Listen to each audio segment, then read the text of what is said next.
শীতকাল মানেই বিয়ের মৌসুময়, আর বিয়ের মরশুমে নবদম্পতিরা শুরু করেছেন তাদের নতুন জীবন।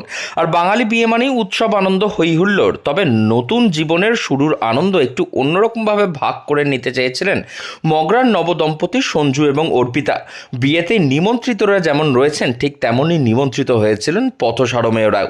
সোমবার রাতে বিয়ের শেষে পেট ভরে বিয়েবাড়ির ভোজন করল মগরা এলাকার কয়েকশো পথকুকুর। কথায় আছে, জীবে প্রেম করে যেই জন সেই জন সেবিছে ঈশ্বর। জীবনের প্রতিটি মানুষেরা যে জীবেদের প্রতি ভালোবাসার, সেই ভালোবাসারই নতুন দৃষ্টান্ত তৈরি করেছেন মগরার এই নবদম্পতি সঞ্জু এবং অর্পিতা। বিয়ের দিনে তারা নিমন্ত্রণ করেছিলেন কয়েকশো পথকুকুরকে নৈশ ভোজের জন্য। সেই নিয়েই রীতিমতন ব্যানার পোস্টার বানিয়ে বিয়ের শেষে কুকুরদের খাওয়াতে বেরিয়ে পড়েছিলেন পরিবারের লোকজনেরাই। সঙ্গে ছিলেন সাহায্য করার জন্য লায়ন্স ক্লাব অফ হুগলির রুরাল।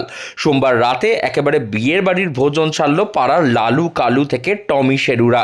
ভাত, মাংস, এলাহি আয়োজন ছিল কুকুরদের জন্য। নমস্কার, নমস্কার, আমি অর্পিতা। আমি সঞ্জু। আচ্ছা, আজকে আমরা নতুন জীবনে শুরু করতে চলেছি, করে ফেলেছি অলরেডি।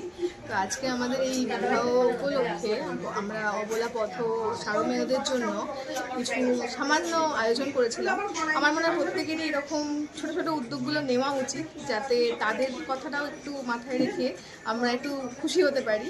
কারণ এই অনুষ্ঠান তো চলতেই থাকে, তাদের কথা ভাবাটা আমরা ভুলে যাই। তো এরকম উদ্যোগ যদি প্রত্যেকেই নিতে পারে তো তাদেরও ভালো লাগবে এবং আমরাও আজকে খুব খুশি হয়েছি। ধন্যবাদ। এই বিষয়ে সঞ্জু এবং অর্পিতা সেই নবদম্পতি তারা জানান, বিবাহ অনুষ্ঠান বা যে কোনো রকম উৎসব বাড়ির সব জায়গাতেই পরিবার, আত্মীয় স্বজন নিয়ে মানুষজন মেতে ওঠেন আনন্দে। সেখানে দাঁড়িয়েই তারা তাদের আনন্দটা আরেকটু বেশি করে ভাগ করে নিতে চেয়েছিলেন পরিবারের পেরিয়ে কিছু অবলা প্রাণীদের সঙ্গেও। অর্পিতা বলছেন, তাদের এই উদ্যোগ যেন আরও বেশি করে মানুষের কাছে পৌঁছায়, যাতে আগামী দিনে আরও বেশি সংখ্যক মানুষ তারা নিজেদের শুভ দিনগুলিতে এভাবেই অবলা জীবগুলোর পাশে এসে দাঁড়ায়। বিয়েবাড়ি উপলক্ষে মগরা এলাকার কয়েকশো পথকুকুরকে তারা খাওয়ানোর উদ্যোগ নিয়েছিলেন। এই কাজে তাদের আগামী দিনেও চলবে, এমনটাই জানিয়েছেন লায়ন্স ক্লাব অফ হুগলির সদস্যরাও। জীবে প্রেম করে যে সেই জন সেবিছে ঈশ্বর।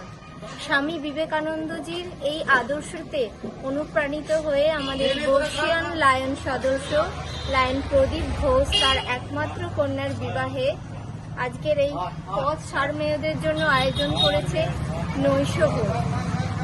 তো আমাদের ক্লাবের সমস্ত মেম্বার্সরা এসছেন এবং আমরা এই সবাই মিলে এই অ্যাক্টিভিটিটা করছি। ভীষণ ভীষণ ভালো লাগছে, একটা অন্যরকম অনুভূতি হচ্ছে।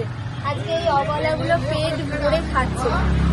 আমি সচরাচর কুকুরকে একটু ভয়ই পাই, কিন্তু আজকে ওদের পাতে খাবার তুলে দিচ্ছি এবং আমার ব্যক্তিগতভাবে ভীষণ ভাল লাগছে। আমরা সবাই মিলে চলুন না এই ছোট ছোট উদ্যোগগুলো নিই এবং পৃথিবীটাকে অনেক অনেক সুন্দর করে গড়ে তুলি। নমস্কার, শুভরাত্রি। হুগলি থেকে রাহি হালদার, লোকাল 18 বাংলা।